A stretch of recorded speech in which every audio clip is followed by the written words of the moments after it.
So welcome সবাইকে আমার YouTube channel breathe easy.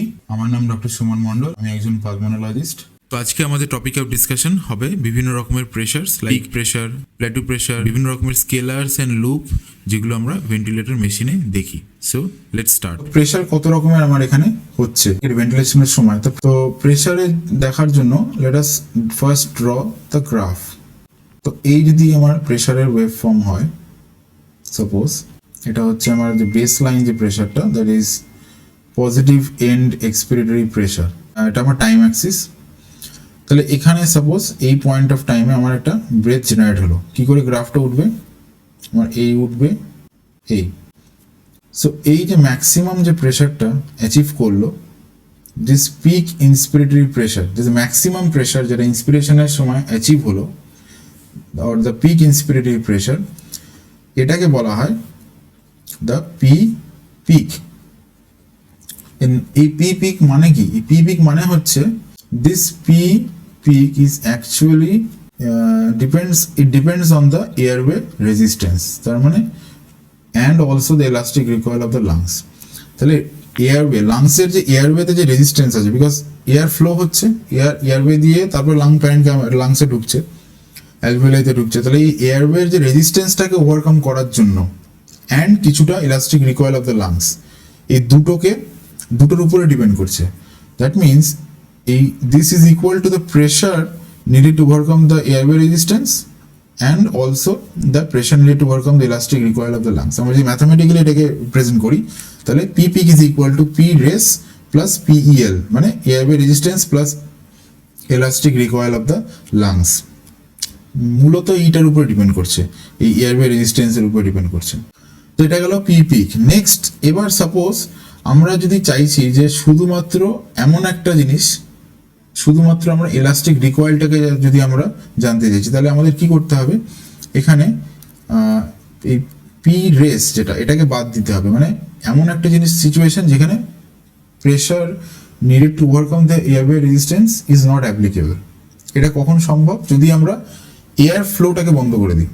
যদি এয়ার ফ্লো না হয়, তাহলে আমার এয়ারওয়ে রেজিস্ট্যান্সটা আর কাজে লাগছে না, তোমার ওটাকে ওভারকাম করতে হচ্ছে না। তাহলে এখন যে প্রেশারটা, that is totally the same pressure যেটা এলাস্টিক রিকয়েল অফ দ্য লাংসকে ওভারকাম করতে লাগছে, তাই তো? তাহলে সেই প্রেশারটাকে বলছি আমরা P plat. So P plat is equal to this PEL যখন when there is no flow, তার মানে তখন ফ্লো নেই। তাই ফ্লো থাকবে না, এটাকে আমাদের এই সিচুয়েশনটাকে তৈরি করতে হয়, যেটাকে একটা ম্যানুভার বলা হয়, স্পেশাল ম্যানুভার, যেটাকে বলা হয় ইন্সপিরেটরি পজ। তো আমরা ইন্সপিরেটরি পজ মানে যে এয়ার ফ্লোটা হচ্ছে, এই এয়ার ফ্লোটাকে আমরা বন্ধ করে দিলাম, 4-5 সেকেন্ড 6 সেকেন্ডের জন্য বন্ধ করে দিলাম। এবার এই বন্ধ করার জন্য কি হচ্ছে, যে এয়ারওয়ে রেজিস্ট্যান্স আর লাগছে না, তাহলে যে টাইডাল ভলিউমটা ঢুকে গেল, সেই টাইডাল ভলিউম যে এয়ার মানে ভলিউম অফ এয়ারটা ঢুকেছে ভেতরে, সেই ভলিউমটা লাংসটাকে সার্টেন ভলিউম ইনফ্লেট করে রেখেছে। এবার সেই ইনফ্লেশন, সেই ভলিউমটা ভেতরে লাংসের মধ্যে যাওয়ার জন্য যে প্রেশারটা জেনারেট হলো, that is the pressure needed to overcome the elastic recoil of the lungs, এবং সেটাকে আমরা বলছি পি প্ল্যাট। তো সেটা আমরা গ্রাফিক্যালি কিরকম দেখি? গ্রাফে যদি দেখি, আমরা কি দেখবো, যে প্রেশারটা ইন্সপিরেটরি পজ করার পরে এটা ড্রপ করছে, এখানে ড্রপ করে এরকম একটা সার্টেন লেভেলে প্ল্যাটু হয়ে যাচ্ছে, অ্যান্ড দেন এরপরে সেটা আরো ফল করে গেল, এক্সপিরেশন স্টার্ট হয়ে গেল, অ্যান্ড দিস ফলস। তাহলে এই যে ভ্যালুটা, এই ভ্যালুটা হচ্ছে আমার P plat. That means when there is a no flow. তাহলে এই টোটালটা হচ্ছে আমার পি পিক, অ্যান্ড এই টোটালটা হচ্ছে, আর এই জিনিসটা হচ্ছে পি প্ল্যাট। তাহলে তিনটে প্রেশার আমরা দেখছি, একটা হচ্ছে পি পিক প্রেশার, একটা P plateau pressure, and third one is year positive end expiratory pressure. Now এই প্রেশার ডিসকাশনে আরেকটা জিনিস চলে আসে, সেটা হচ্ছে কমপ্লায়েন্স, যেটা আমি অনেকবার বলেছি আগে, লাং কমপ্লায়েন্স কথাটা তুলেছি অনেকবার। তো এই লাং কমপ্লায়েন্স মানে কি, যে কত ভলিউমে, মানে কত প্রেশারে কত ভলিউম চেঞ্জ আমার লাংসে হচ্ছে। এটা আবার দু রকম হয়, একটা হচ্ছে স্ট্যাটিক আর একটা হচ্ছে ডাইনামিক। তো তো static compliance also known as, static কমপ্লায়েন্সকে বলা হয় আমরা সি স্ট্যাট দিয়ে ডিনোট করি। Static compliance will be the change in the volume divided by the change in pressure. So static compliance যদি আমার লাংসে আমাকে ক্যালকুলেট করতে হয়, তাহলে আমাকে কি করতে হবে, এখানে টাইডাল ভলিউম দিতে হবে। চেঞ্জ ইন ভলিউমটা আমার কি, যে ভলিউমটা আমার লাংসের মধ্যে গেছে, তাই তো, তো টাইডাল ভলিউম হবে সেটা, অ্যান্ড ডিভাইডেড বাই, মানে যদি এটা অবভিয়াসলি ভলিউমটা আমার জানা থাকে, ঠিক আছে, অ্যান্ড আচ্ছা এখানে আরেকটা জিনিস বলে রাখি, এই যে টাইডাল ভলিউমটা এটা তার মানে কিন্তু ভলিউম কন্ট্রোল ভেন্টিলেশনের ক্ষেত্রে হচ্ছে। যদি আমি প্রেশার কন্ট্রোল ভেন্টিলেশনের ক্ষেত্রে কিন্তু হবে না, বিকজ প্রেশার কন্ট্রোল মানে প্রেশার কন্ট্রোল আছে, ভলিউম কিন্তু ভেরিয়েবল। সো এটা শুধুমাত্র ভলিউম কন্ট্রোল ভেন্টিলেশনের ক্ষেত্রে, যেখানে আমি সেট টাইডাল ভলিউম মানে সেট টাইডাল ভলিউম আছে আমার একটা, সেই টাইডাল ভলিউমটাই যাচ্ছে, তাহলে আমি সেই টাইডাল ভলিউমটা এখানে বসালাম। এবার চেঞ্জ ইন প্রেশার, তো চেঞ্জ ইন প্রেশার কত হবে, এই যে পি প্ল্যাটটা আমাকে দেখতে হবে, আমাকে তো এয়ারওয়ে রেজিস্ট্যান্স বাদ দিচ্ছি আমি, তাহলে পি প্ল্যাট, এটা হচ্ছে পি প্ল্যাট।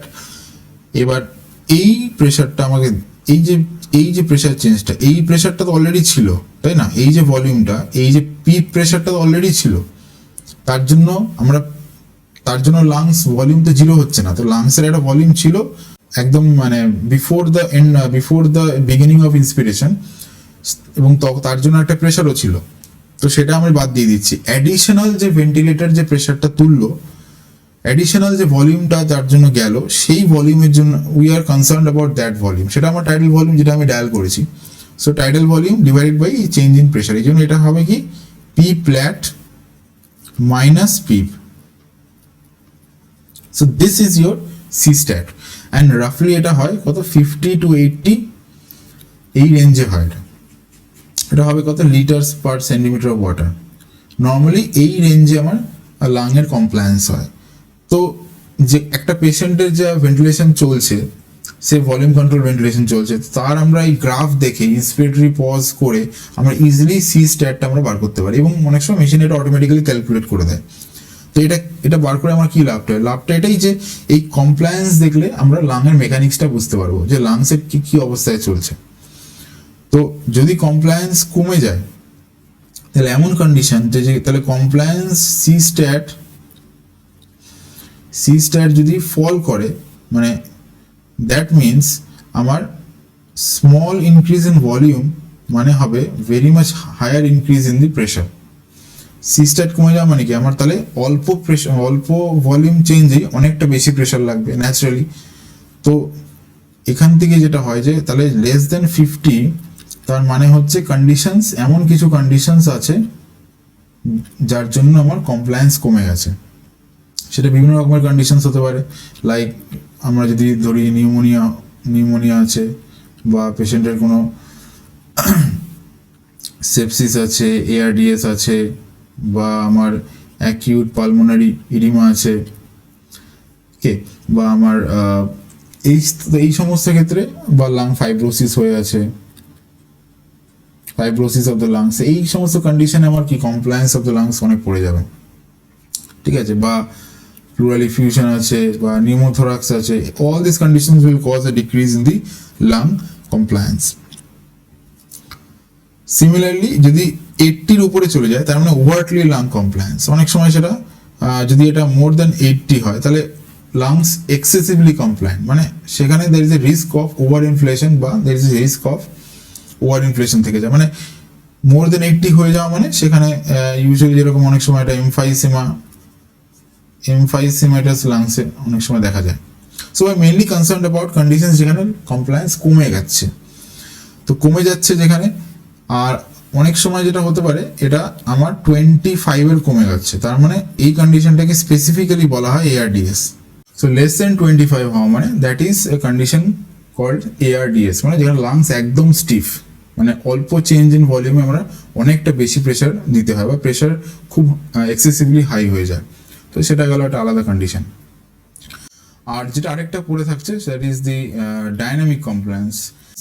তো ডাইনামিক কমপ্লায়েন্স যদি আমাদের বার করতে হয়, ডাইনামিক কমপ্লায়েন্সের ক্ষেত্রে কি হবে, ডাইনামিক কমপ্লায়েন্সের ক্ষেত্রে আমার del V by del P, তো এখানে ডেল ভিটা টাইডাল ভলিউমই হবে, বাট প্রেশার চেঞ্জ যেটা তো আমি এখানে চলে আসছি ডাইনামিক কমপ্লায়েন্স। আমি কি বলেছি, we are taking into consideration dynamic compliance. আমরা এয়ারওয়ে যে রেজিস্ট্যান্সটা এটাকেও আমরা নিচ্ছি, এয়ারওয়ে রেজিস্ট্যান্স নিচ্ছি and also the elastic recoil of the lungs, দুটোকেই নিচ্ছি। তো এখানে আমার যে চেঞ্জ ইন প্রেশারটা এটা পুরোটাই এখানে কিন্তু তাহলে মানে এখানে আমরা এয়ারওয়ে রেজিস্ট্যান্সটাকেও কনসিডার করছি, যে এয়ারওয়ে রেজিস্ট্যান্স ওভারকাম করার জন্য যে প্রেশারটা সেটাকেও কনসিডার করছি। That means we are taking P peak into consideration. আর আমরা তাহলে কি করবো, এখানে P peak minus the PEEP হবে। সো দিস ইজ, এটা থেকে আমরা ডাইনামিক কমপ্লায়েন্স বার করব। তো ডাইনামিক কমপ্লায়েন্স কিন্তু তাহলে ডিপেন্ড করছে, বা ইটস অ্যান এয়ারওয়ে মেইনলি এটা এয়ারওয়ের উপরে ডিপেন্ড করছে। বাট এ সি স্ট্যাট মানে স্ট্যাটিক কমপ্লায়েন্স, তাহলে ডাইনামিক কমপ্লায়েন্স যদি হয় ডি স্ট্যাট বলি, আর স্ট্যাটিক বলি, আর স্ট্যাটিক কমপ্লায়েন্সটাকে সি স্ট্যাট বলি, তাহলে C stat is depending on the it is mainly depending on the alveoli আমি বলতে পারি, আর D stat is depending on the airway. তাহলে প্রবলেম, তাহলে আমরা এই কমপ্লায়েন্সের থেকেই অ্যাকচুয়াল লাং মেকানিক্সে আমরা বুঝতে পারছি। দ্যাট মিনস সি স্ট্যাট যদি আমার কম হয় তার মানে আমার problem is with the alveoli. আরেকটা কন্ডিশন যেখানে আমার dynamic compliance of the lung is very high, that means we have a airway problem, plus আমার alveoli problem ও হতে পারে, কিন্তু মেইনলি আমার ফার্স্ট ফোকাস হবে এয়ারওয়ে তে, তারপর alveoli, বিকজ কারণ এটা এখানে আমার কি হচ্ছে পিক প্রেসার উপরে এটা ডিপেন্ড করছে। তো peak pressure it depends on the airway resistance, যেহেতু আমি বলেছি এয়ারওয়ে রেজিস্ট্যান্স প্লাস আমার alveoli উপর, দুটোর উপরে ডিপেন্ড করছে। তো ন্যাচারালি আমার এটা বাড়লেও পিক প্রেশার বাড়বে, আর যদি ইলাস্টিক রিকয়েল আমার বাড়ে তাহলেও আমার পিক প্রেশার বাড়বে। সো দুটোর ক্ষেত্রেই বাড়ছে, ঠিক আছে। তো আমরা বাড়ছে, এছাড়া আমরা গ্রাফ থেকেও কিন্তু এটা বুঝতে পারি। দ্যাট মিনস আমরা গ্রাফ যদি দেখি, যে সে ফর এক্সাম্পল এরকম একটা গ্রাফ আসছে, এটা হচ্ছে প্রেশার ওয়েভফর্ম। যদি আমি দেখি, সাপোজ এটা ছিল ইনিশিয়াল, এই প্রেশার উঠছিল, এই কমছে। So this was the normal, এটা আমার নর্মাল ছিল। এরপরে গ্রাফটা এই উঠলো, এইখানে পিক প্রেশার উঠলো, অ্যান্ড দেন ইট ড্রপস এই। আর থার্ড আরেকটা গ্রাফ হচ্ছে আরেকটা কন্ডিশন, যেখানে গ্রাফটা এরকম উঠছে, এই বেস লাইন প্রেশার এই উঠলো, এই নামলো। এই তিন রকমের গ্রাফ আছে। এই তিন রকমের গ্রাফ থেকে হাউ ডু উই ডিসাইড যে প্রবলেম? ডেফিনেটলি এখানে পিক প্রেশার এটা নর্মাল ছিল, তো পিক প্রেশার নর্মাল হয় usually, we want peak pressure to be less than 38, and P plat যেটা ইউজুয়ালি আমরা এটাকে চাই 30 নিচে। সো 38 ক্রস করে গেছে ডেফিনেটলি। সো দিস ইজ, তো এইগুলো, এই যে দুটো জিনিস, এই যে দুটো wave form, this is abnormal, এটা এটুকু তো বোঝা যাচ্ছে। তাহলে এখানে কোনটাতে প্রবলেম হচ্ছে? এই গ্রাফে আমি দেখতে পাচ্ছি কি যে peak pressure is high definitely, but the P plat এটা কিন্তু নর্মাল রেঞ্জেই আছে, মানে যেরকম খুব একটা চেঞ্জ হয়নি। এখানে কি হয়েছে, এখানে কিন্তু আমার যে P plat that has increased, এইখানে পি প্ল্যাটটা কিন্তু বেড়ে গেছে। তাহলে এই গ্রাফটাতে আমার পি প্ল্যাট ইজ ইনক্রিজড, যার জন্য ওভারঅল পিকটা আমার পিক প্রেশারটাও বেড়ে গেছে। তো ইফ পি প্ল্যাট ইনক্রিজেস, তো ওটাই বলছিলাম যে পি প্ল্যাট যদি ইনক্রিজ করে তাহলে ন্যাচারালি দ্য পিক প্রেশার বা the P peak will also increase. আরেকটা কন্ডিশন হতে পারে যেখানে শুধুমাত্র পি পিক ইজ ইনক্রিজিং, এই কন্ডিশন যেটা, সেখানে শুধুমাত্র পি পিক বা the peak pressure is increasing, এই কন্ডিশনটা। এখানে P plat is normal, that means we have only the airway problem. আর এখানে যেখানে পি প্ল্যাটু প্রেশার বাড়ছে, that means we have a alveoli problem. তাহলে গ্রাফ থেকে এইটুকু বলা যেতে পারে, তাহলে এখানে অ্যালভিওলাই প্রবলেম। সো এটা গেল আমার। তাহলে এইভাবে আমরা গ্রাফ থেকেও দেখে বুঝতে পারি যে কি করে আমরা, মানে কখন আমার পিক প্রেশার হাই হচ্ছে নাকি plateau pressure high. So we can correlate with what is the problem. Is it problem with the airway নাকি alveoli? তো এয়ারওয়েতে প্রবলেম মানে হচ্ছে পেশেন্টের আইদার ব্রঙ্কোস্প্যাজম হচ্ছে, so we have to give nebulisation দিতে হবে আমাদের কোনো অবস্ট্রাকটিভ অ্যারোব ডিজিজের পেশেন্ট, বা কোনো ইডিটিভ ব্লক আছে, ইডিটিভ ব্লক হচ্ছে, or patient is biting the ET2, patient is biting the ET2, that means patient জেগে যাচ্ছে, সো মেবি আমাদের সিডেশনটাকে একটু বাড়াতে হবে। So this is how you troubleshoot, যে কী সমস্যা হচ্ছে, পিক প্রেশার আমার বাড়ছে, and what I have to look. So this is the most common problem যেটা practical scenario point of view থেকে যেটা ফেস করা হয়, যে পিক প্রেশারস আর রাইজিং।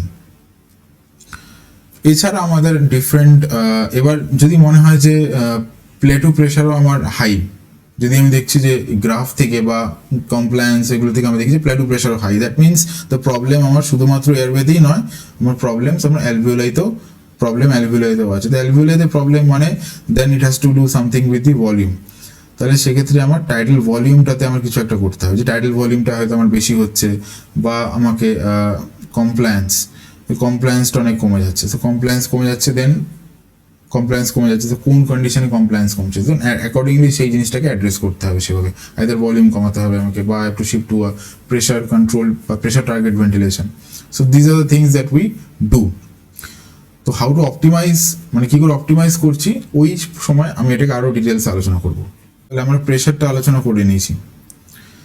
এরপরে যেটা আসছে নেক্সট যে সেকশনটা হচ্ছে scalars. Scalars and loops. Scalars and loops মানে we are mainly talking about the scalars and loop are mainly আমরা কথা বলছি আমরা waveforms. We are mainly comparing the waveforms. So talking about the waveforms. So waveforms আমার তিনটে হয়, একটা হচ্ছে pressure versus time, একটা হচ্ছে flow versus time, and the third one is the volume versus time. এই তিনটে আমার গ্রাফ হয়। And talking about the loops, আমরা যখন লুপস ডিসকাস করছি, লুপস হচ্ছে দু রকমের, এটা হবে হচ্ছে প্রেশার ভার্সেস ভলিউম, আরেকটা হচ্ছে দ্য ফ্লো ভার্সেস ভলিউম। এই দুটো মেনলি লুপ হয়। And talking about the scalars এগুলো। তো আমরা যদি এখানে গ্রাফ দেখি, এখানে আমার হবে ভলিউম, and this is পুরোটাই হচ্ছে আমার টাইম অ্যাক্সিস। তো ফ্লো, সো ন্যাচারালি ফ্লোটা কিরকম ডিফাইন হবে, ফ্লোটা হবে, তো ফ্লো গ্রাফ একটা হয় এরকম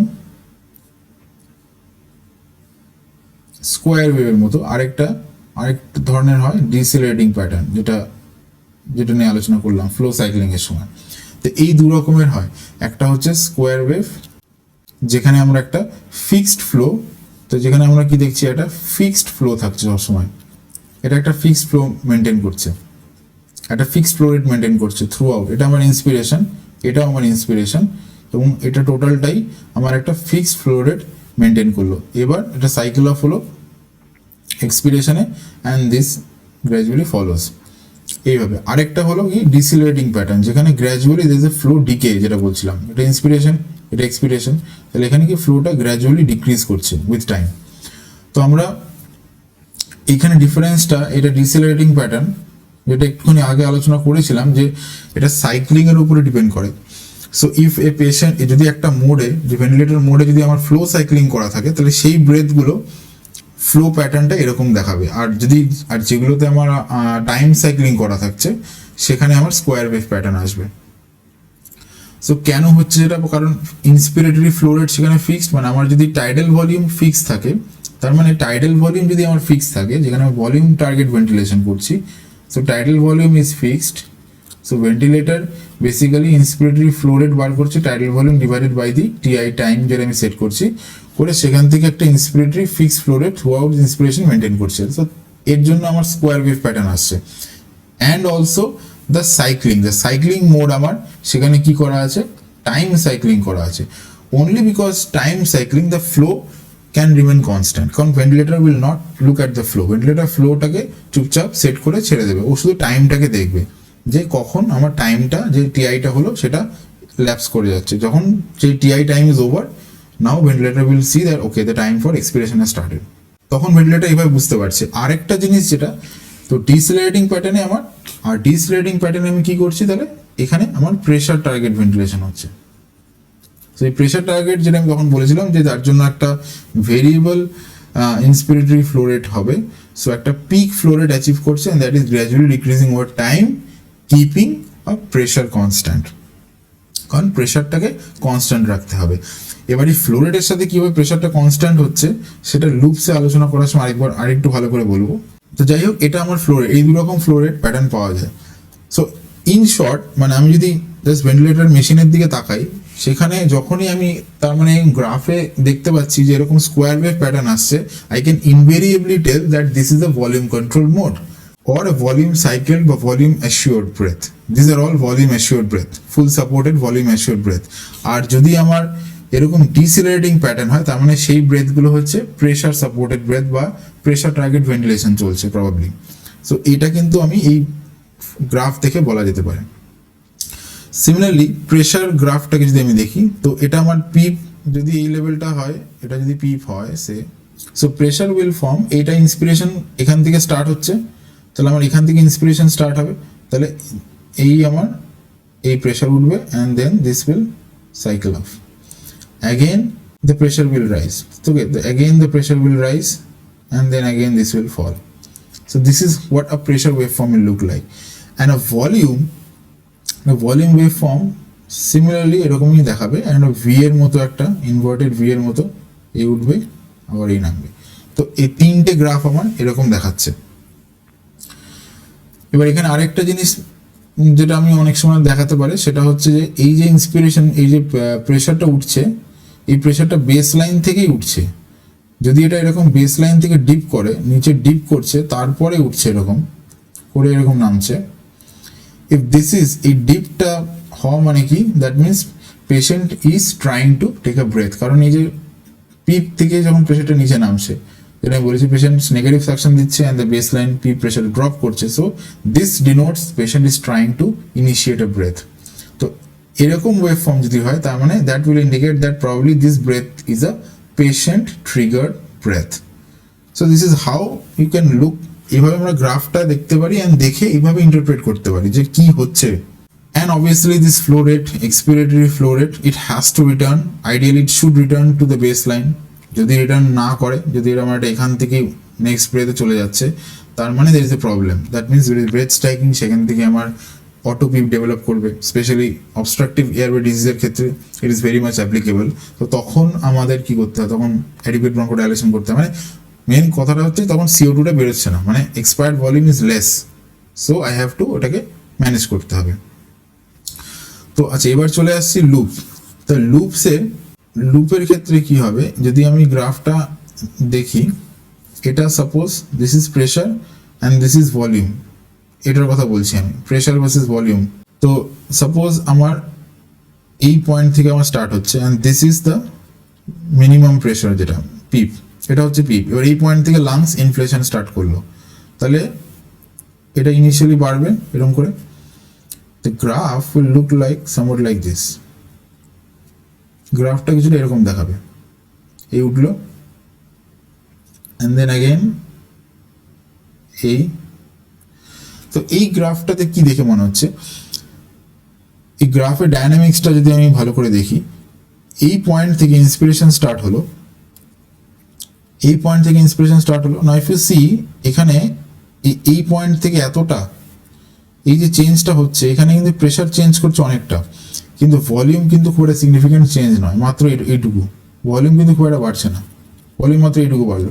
কিন্তু এই পয়েন্টের উপরে যখন আমি উঠছি, এখানে কিন্তু ভলিউমটা খুব তাড়াতাড়ি বাড়া স্টার্ট হয়েছে, খুব তাড়াতাড়ি ইনক্রিজ করছে। তার মানে এই পয়েন্টটাকে বলা হয়, এটাকে বলা হয় লোয়ার ইনফ্লেকশন পয়েন্ট, বা যেই পয়েন্টে আমার এয়ারওয়ে রেজিস্ট্যান্স, যেটা মানে যেখানে এয়ারওয়ে রেজিস্ট্যান্স সেটা অলমোস্ট ওভারকাম হয়ে গেছে। আমার air flow, that means flow, আমার যখন ইন্সপিরেশন শুরু হচ্ছে তখন কি এয়ার ফ্লো স্টার্ট হচ্ছে, তাহলে এয়ার ফ্লোটা বাড়ছে অ্যান্ড অটোমেটিক্যালি আমার প্রেশারস তাড়াতাড়ি রাইজ করা শুরু করছে। ইনিশিয়ালি এবার ফ্লো বাড়ার সাথে সাথে প্রথমে আমার কি হয়, এয়ারওয়ে রেজিস্ট্যান্স, তাহলে এটাকে ফার্স্টে ওভারকাম করতে হয়, তারপরে আমার elastic recoil of the lungs, তারপরে আসছে the elastic recoil of the lungs, তাই তো? তাহলে ইনিশিয়ালি এই জন্য লাংস কিন্তু ইনফ্লেট করছে না, প্রথমে যে প্রেশারটা উঠছে সেটা মেইনলি আমার এয়ারওয়ে রেজিস্ট্যান্সটাকে ওভারকাম করার জন্য কাজে লাগছে। That's why we don't see a significant increase in the volume. এবার এই পয়েন্টের পরে আমার কি হচ্ছে, ভলিউমটা সিগনিফিকেন্টলি রাইজ করছে। So this is the point where this is the point যেখানে মেইনলি আমরা the pressure is needed to overcome the elastic recoil of the lungs till it reaches এই একটা পয়েন্টে। Now once it reaches this point, মানে একটা it reaches a certain volume, a pressure is reached, and now the expiration process starts. Similarly expiration যখন শুরু হচ্ছে, the pressure fall করছে, তো pressure fall করছে যখন at that মানে এই যে pressure, এই প্রেশারের পরে আমার এতটুকু প্রেশার, তো this is the pressure that has caused the maximum inflation of the lungs, তাই তো? ম্যাক্সিমাম এই যে প্রেশারটা, এই রেঞ্জটা।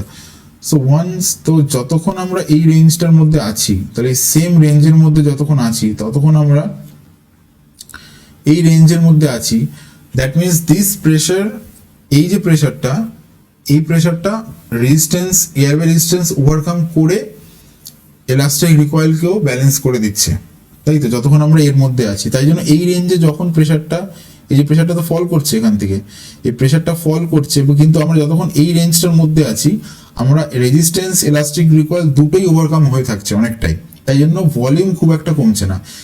কিন্তু ঠিক এই পয়েন্টটাকে যখন আমরা ক্রস করছি, মানে এর নিচে প্রেশারটা ফল করছে, তখন ভলিউমটা আবার ড্রাস্টিক্যালি ফল করছে, মানে আমরা ওই রেঞ্জের বাইরে বেরিয়ে গেছি যেখানে এলাস্টিক রিকয়েল আর ব্যালেন্স, মানে ইলাস্টিক রিকয়েলকে ব্যালেন্স করতে পারছে না। সো লাংস ভেতরের দিকে কোলাপস করছে, so volume is decreased, expiration হচ্ছে, অ্যান্ড ন্যাচারালি আমরা রেজিস্ট্যান্সটাকে ভলিউম ডিক্রিজ করছে, করে ইট রিচেস দ্য এই পয়েন্ট অব্দি রিচ করছে। তো দিস ইজ, এটা গেল আমার প্রেশার ভলিউম যে লুপটা। সো এই গ্রাফগুলো এটাও দেখা যাচ্ছে। Now how this graph tells us about any problem যেটা লাংসে হচ্ছে। এবার এইখানে, আচ্ছা এইখানে যদি আমি দেখি, এই যে এর একটা যে নর্মাল আমি যদি 45 ডিগ্রি টানি এর ইমাজিনারি লাইন, এই লাইনের রেসপেক্টে এই যে গ্রাফটা উঠছে, যত গ্রাফটা নিচের দিকে নামবে that means we have a drop in the compliance, আর যত এটা উপরের দিকে যাবে we have an increase in the lung compliance, and more it is towards this line, that means compliance is normal. তো এই গ্রাফটা শুধু মরফোলজি দেখেই এটা কিন্তু বলা যেতে পারে যে লাংসের কমপ্লায়েন্সটা কিরকম। যদি গ্রাফের মরফোলজি আমার এরকম হয়, এই উঠছে গ্রাফটা, উঠে এরকম যাচ্ছে, and then again following the same pattern, এইবার কি বলতে পারি আমি, এখানেও এস শেপের গ্রাফ, কিন্তু হোয়াট উই সি, তাহলে এখানে this is the lower inflection point, but what about এই যে জায়গাটা, this is the problem area, এই জায়গাটা সমস্যাটা কি, যে আমরা যে প্রেশারটা এখান থেকে বাড়ছে, লাং ভলিউম খুব তাড়াতাড়ি বাড়ছে, খুব ভালো কথা, কিন্তু এই জায়গাটা অব্দি এসে এই যে প্রেশারটা, এই পয়েন্টের পরে যে আমরা প্রেশারটা দিচ্ছি, তাতে আমার ভলিউম চেঞ্জ কতটা হচ্ছে, তাতে আমার ভলিউম চেঞ্জ হচ্ছে জাস্ট এতটা, প্লট করি তাহলে এতটা ভলিউম চেঞ্জ হচ্ছে মাত্র। So this is the area we are basically over distended, এটাখানে আমরা মেনলি ওভার ডিস্টেন্ড করছি লাংসকে, over distension of the lungs. So এটাকে বলা হয় beaking, this is called beaking in the pressure volume curve. এই বিকিং হওয়া মানে, এই যদি আমি প্রেশার ভলিউম গ্রাফে বিকিং দেখি, তার মানে কমপ্লায়েন্স দ্যাট অলসো ইন্ডিকেটস, দুটো জিনিস ইন্ডিকেট করতে পারে। এক নম্বর হচ্ছে আমরা ওভার ডিস্টেনশন করছি লাংসে। এবার এই ওভার ডিস্টেনশনটা একটা হতে পারে যে আমার যেহেতু লাংসের compliance, because the compliance of the lungs is decrease, compliance কমের জন্য হতে পারে, সেটা একটা কারণ হতে পারে। ইন দ্যাট কেস ওভারঅল গ্রাফটা যেটা, এই ওভারঅল গ্রাফটা নিচের দিকে শিফট, মানে এই গ্রাফটা নিচের দিকে হবে, নিচের দিকে শিফট করবে। আর যদি এমনি ওভারঅল গ্রাফটা এই মানে এই অ্যাঙ্গেল ওয়াইজ ঠিক থাকে, শুধু এন্ডটা আমার এরকম হয়ে যাচ্ছে, তার মানে যে টাইডাল ভলিউমটা আমরা দিচ্ছি, সেই টাইডাল ভলিউমের জন্য সেই টাইডাল ভলিউমটা maybe slightly more than what should be given to that particular lungs. মানে টাইডাল ভলিউম, যে এইটুকু টাইডাল ভলিউম যে আমি সাপোজ দিয়ে রেখেছি 400, এই টাইডাল ভলিউমটা তার মানে বেশি, maybe we have to decrease it to 380 বা 370 আমাদের একটু কমাতে হবে, যাতে কি বিকিংটা যাতে না হয়।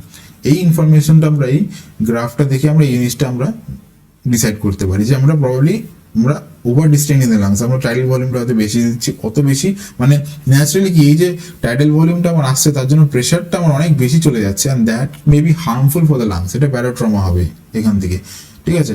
And do we really need this, মানে এটা কি সত্যি আমার দরকার এই ভলিউমটা, কারণ এই খুব স্মল অ্যামাউন্ট অফ ভলিউম, তার জন্য আমাকে এতটা মানে তার কস্ট হিসাবে আমাকে এতটা প্রেশার দিতে হচ্ছে। So there is no need. আমার যদি হাইপক্সিয়া বা হোয়াট এভার অ্যালভিওলার ভেন্টিলেশনে কম্প্রোমাইজ হয়, that has to be taken care of, মানে ওটাকে আমরা সেপারেটলি অ্যাড্রেস করবো। আমাকে এখানে টাইডাল ভলিউমটাকে কমাতে হবে, জাস্ট এটাই। তো এই গেল আমার মেইনলি লুপসের মধ্যে, মেইনলি প্রেশার ভলিউম যে লুপ এটাই মেইনলি লাগে। ফ্লো ভলিউম লুপ খুব একটা সিগনিফিকেন্ট নয় মানে ভেন্টিলেটর অ্যাসপেক্টে, সো ওটা আমরা ডিসকাস করবো না, আমরা মেইনলি এই প্রেশার ভলিউম গ্রাফটাই আমরা দেখছি।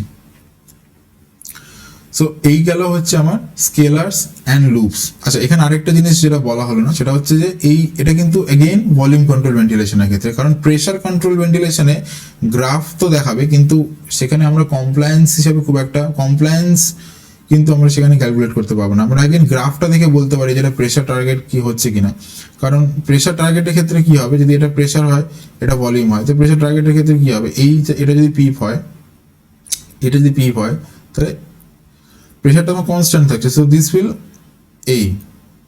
এইভাবে আমার একটা গ্রাফ হবে। সো একদম ভার্টিক্যালি স্ট্যান্ডিং একটা গ্রাফ, বিকজ ইনস্ট্যান্টলি একটা প্রেশার রিচ করছে এটা, right, instantly reaches the pressure and then it falls. So you will not see এরকম একটা যে গ্রাফ চেঞ্জ ইন প্রেশার, সেটা হবে না ন্যাচারালি। অ্যান্ড অবভিয়াসলি এই ভলিউমটা প্রত্যেকটা ব্রেথে আমার ভ্যারি করবে। ওকে, তো এটা গেল আমার লুপস, স্কেলার্স অ্যান্ড লুপস, এখানে ডিসকাশন হয়ে গেল। ওকে, সো আজকের ভিডিওটা অবধি, পরে টপিকগুলো আমি নেক্সট ভিডিওগুলোতে কভার করার চেষ্টা করবো। অ্যান্ড আশা করি ভিডিওটা হেল্পফুল ছিল। অ্যান্ড যদি তোমাদের কোনো ডাউট থাকে বা কোয়ারিজ থাকে, you can always send me comment বক্সে জানিও, and I will try to answer them. So thank you.